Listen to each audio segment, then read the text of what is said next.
సచ్చిత్ సచ్చిదానందం ఈ మూడు మిళితమై ఉన్న తత్వమే పరతత్వం. సద్వస్తువు ఉన్న చోట జ్ఞానానందాలు తప్పకుండా ఉంటాయి. అందుచేత శ్రీ సాయి చేత సచ్చిదానందాలను ప్రసాదించే సత్యదేవుని చరిత్ర. సచ్చిదానంద పరబ్రహ్మ శ్రీ సాయి రూపంలో అవతరిస్తే శ్రీ సాయి పరమాత్మతత్వం శ్రీ సాయి సచరిత రూపంలో వెలసింది.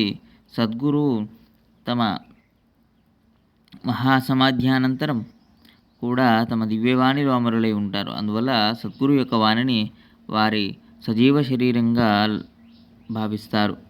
అందుచేత సద్గురు యొక్క దివ్యవచనామృత గ్రంథం వారి ప్రతీకే వెలసి సద్గురుమూర్తి వలనే పూజార్చనలు, హారతి నివేదనలు మొదలగు షోడశోపచారాలను స్వీకరించే అర్హతను కలిగి ఉంటుంది. సిక్కు మతస్థులు గురునానక్ వాణి అయిన గురు గ్రంథ సాహెబుకు మహా పూజ, ఆరతి, నివేదనాది ఉపచారాలను చేస్తారు.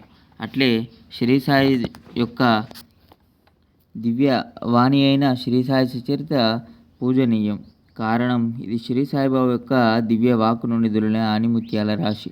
అంతేకాదు భక్తి జ్ఞానరత్నాలతో నిండి ఉన్న అగాధ సాగరం. దేవతలు సాగరమందనం చేసి అమృత భాండం తెచ్చుకొని దానిని సేవించి అమరులయ్యారు. శ్రీ సాయి సచరిత సాగరాన్ని నిత్య మధ్యాహ్నం శ్రవణ మనన నిధిధ్యాసనలతో మథనం చేస్తే జ్ఞానామృత భాండం బయటికి వస్తుంది. ఆ దివ్య జ్ఞానాన్ని పొంది అమరులు అవుతాం. తాత ముత్తాతలు తమ తరాల వారికి అర్జించి పెట్టే స్థిరాస్తి వలె మన సాయి తాతయ్య తరతరాల వారికి ఉపయోగపడేలా ఆ చంద్రారకం తరిగిపోని అక్షయ జ్ఞాన నిధిని శ్రీ సాయి సచరితలో నిక్షిప్తం చేసి ఉంచారు. నా వద్ద అక్షయ నిధి ఉంది, బండు తెచ్చుకొని గుణపాలతో తవ్వి దానిని తీసుకుని వెళ్ళండి అంటే నా కొడుకు ఎవడు రాడేండ్రా అని సాయి స్వయం అనేవారు.